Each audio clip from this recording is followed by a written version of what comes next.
вечер, почитувани гледачи. После подолга пауза едене повторно заедно во емисијата Ненајавено, емисија која што обработува теми од различни сфери, од општественото, културното, економското, политичкото живење, секако и од областа на здравието, здравството, меѓутоа и од областа на она што се нарекува секојдневна комуникација, секојдневни проблеми и секојдневни дилеми пред кои што сме исправени или со кои што се соочуваме.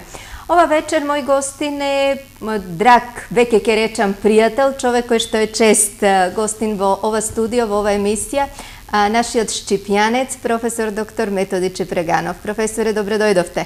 Добре ве најдов, благодарам многу. Честитам за новото студио. Пријатно сум изненаден. Пријатно се чувствувам. Вие сте прв гостин, со вас го отвараме. Браво, тогаш има уште поголемо чествување. Благодарам многу за оваа покана и добро најавивте. Значи, ќе позбориме малце пред се за интерперсоналните односи, посветени во оваа книга. Поводот за вашето гостување е вашата нова книга наречена Стрес, несоница, анксиозност, депресија. Сите 4 поими се поими многу присутни, многу често посочувани и како диагноза, и како узречица, велат србите, ние велиме онака како нафрлено, пуштиме под стресум или нервозна или депресивна или така натаму. Меѓутоа 4 поеми кои што зборуваат многу, исклучително многу, првенствено од состојбата на умот на еден човек, од состојбата на менталитетот на еден народ и даваат одговор можеби на многу прашања од социјална, културолошка, ќе си земам за слобода да речем и политичка тема и дименсија. Зошто стрес? Што е стрес и каде се и како тој води? Ќе направам, пред да почнете, ќе направам една паралела, морам да се повикам на античките грци, кои што состојбата на внатрешен конфликт кај луѓето, Аристотел ја нарекува трагедија, имајќи во предвид што сакаме, што посакуваме, која ни е амбицијата од една страна и ограниченоста, неможноста, обструкцијата, таа желба, таа амбиција, таа потреба да се реализира.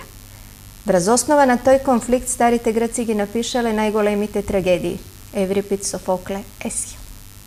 Ние денес од истите причини сме под стрес. Зошто некој од состојба на конфликт прави уметност, некаде околу 1 или половина процент според Фројд се способни за таква работа, сите останати сме под стрес. Многу увод, многу добар увод, многу богат увод, кој бара одговор. Ќе почнам со, веќе спомнавте, да ги оставам ја старите грци, меѓутоа ќе се вратам уште поназад, 6000 години, кај старите кинези. Ако нешто ме одушеви во мојата когниција и спознаја во мојот живот, тоа е Конфуција и Лао Це, луѓе кои постоеле пред 6000 години, кои напишале тоа што напишале, и на наш јазик не е преведена, али постои од Конфуција една огромна книга со сите некови догми, норми, постулати, параметри на животот, кој се вика Умот царува, а силата, снагата, моќта трули. Голема символика од пред 6000 години до ден денеска. Жал, во многу земји, да не кажам и кај нас, моќта царува, а умот трули. Тоа е трагедија за една популација, за еден народ. Значи, Конфуција за мене имал право. Оно што го води светот напред е умот, а не моќта. Моќта е пролазна, транзиторна, менлива и минлива, а умот е вечен. Зошто многу умни луѓе дозволуваат да трулат? Да не речем и кај нас. Поради околности за кои не сакам многу да зборам, од историјата кога ќе се прати, ќе се видат секоја идеологија носи некаков прогрес, ама идеологијата е идеологија која поминува. И ако човек се залепи сега, малку отидовме настрана за една идеологија дека е тоа најисправното, тогаш прави голема грешка. Затоа што кога ќе погледнете историјата, таа ќе ви покаже одма дека се е менливо и миливо. Животот е диалектика. Имено се оддалечувам затоа што сум се приближил. А сум се приближил затоа што сум се оддалечил. Значи тоа што сум го мислел денеска, имам милион примери, бидејќи имам повеќе години, нели? Па поминав повеќе системи у животот и знам идеологијата која беше 46-та до така дале, која е сега идеологијата. Например, да не биде чудно, јас сум тепан од Шчипјанец X, да не споменам името, бидејќи стари Шчипјани го знаат, Петар Самарджиски се викаше, затоа што учев англиски јазик, тоа сум му кажал еден пат.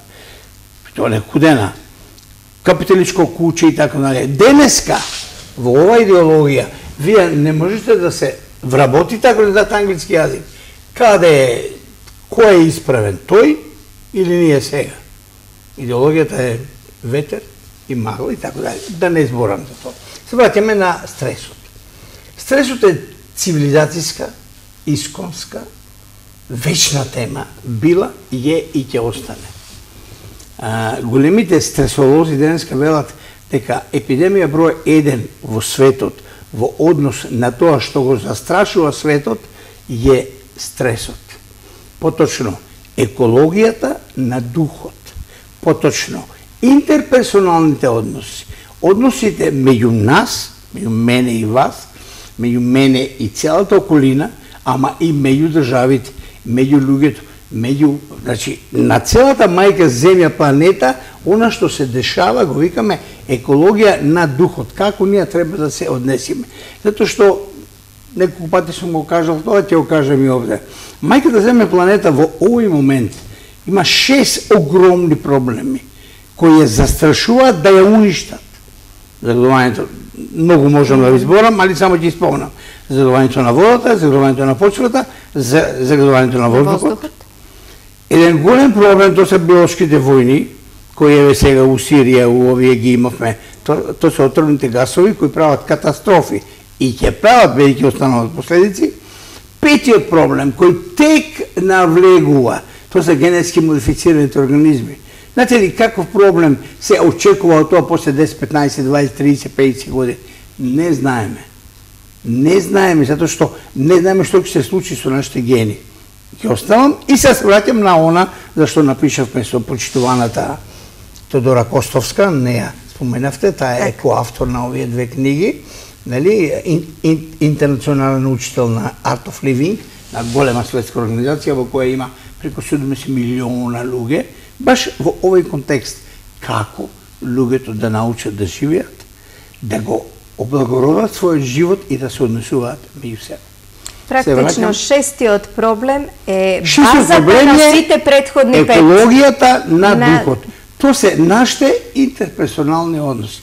Во фамилијата, во државата, во школот, на пазар, секаде. Каде постоиме ние како луѓе. Дали знаеме да се однесуваме или не. Затоа што вашето однесување со агресија кај мене ствара стресоген фактор и тој има реперкусии врз јас ќе го објаснам кои се тие. Што значи тоа? Што е агресија? Што е стресот? Значи, секоја немоќ интелектуална на една личност, X или Y, да се справи со вас, ја кажав првата реченица од Конфуција, умот царува, а снагата трули. Тука е обратно. Јас како моќен, а неспособен интелектуално да ве победам, ви се фалам со тупаница и ве застрашувам и преска ми рековате, ќе видите вие кој сум јас. Најчесто употребувана реченица кај нас во македонското општество. Знаеш ли ти кој сум јас? Ми се чини дека таа реченица премногу експлицитно не опишува и зборува кои сме ние. Потпуно слагам со вас. Место да седнеме, да се насмееме, да имаме емпатија, да имаме почит, да имаме доверба, да имаме толеранција, за секоја работа може да се најде решение. Ако имаме ум, ако имаме квантум интелектуален, ако сме внели во нас норми. Се враќам сега на нашата тема. Значи, стресот како фактор ги ствара овие три симптоми кардинални: несоница, анксиозност и депресија. Како ќе објаснам? И тоа фактот е поразителен, кој ќе дознаете дека 25% од луѓето на мајката Земја планета во овој момент страдаат од еден од тие симптоми или од сите три. Ако земете дека има 10 милиарди, знаете колку е тоа? Тоа се 2,5 милиарди луѓе во овој момент. И американците кои бараат, кои ја сака статистиката, направиле една фина статистика колку милиони тони на лекови за анксиозност, за несоница и за депресија се голтат во секоја минута на мајката Земја планета, на сите континенти, од сите луѓе. Огромни количини на медикаменти и голем пари. Проблем. И сега се враќам што е тоа стрес. Стрес е непријатност која мојата личност ја доживува од страна.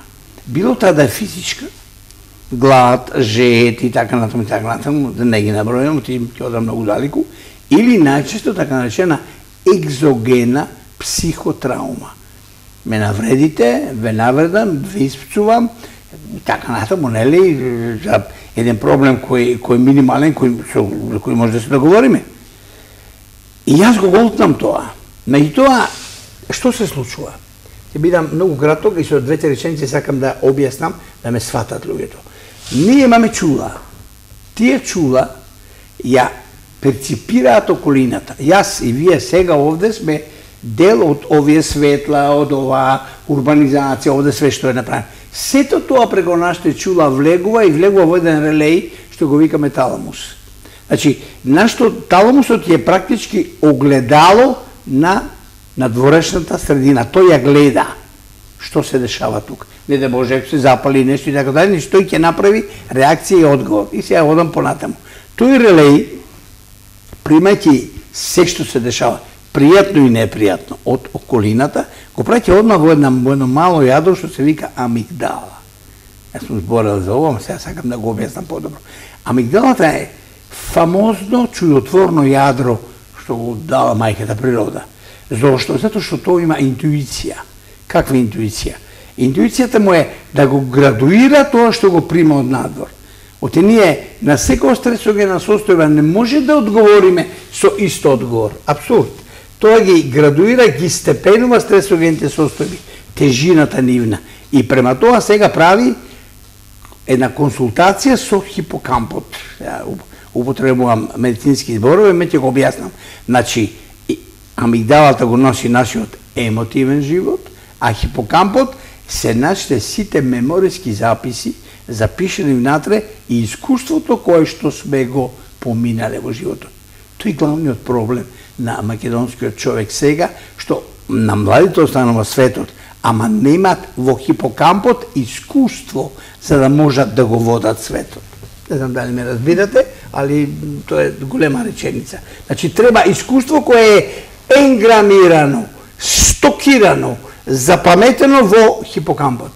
Хипокампот е сега советник на амигдалата. Да, ова сме го доживеали. Значи, вие сте ми кажале момент таков и таков, јас го голтнам преку моите чула, значи, дошол амигдалата, амигдалата го консултирала хипокампот и хипокампот кажал да, тоа го доживеавме и сега амигдалата прави што?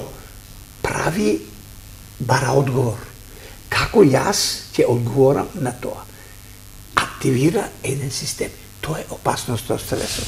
Кој е тој систем? Тоа е хипоталамо, хипофизо, супрареналните структури.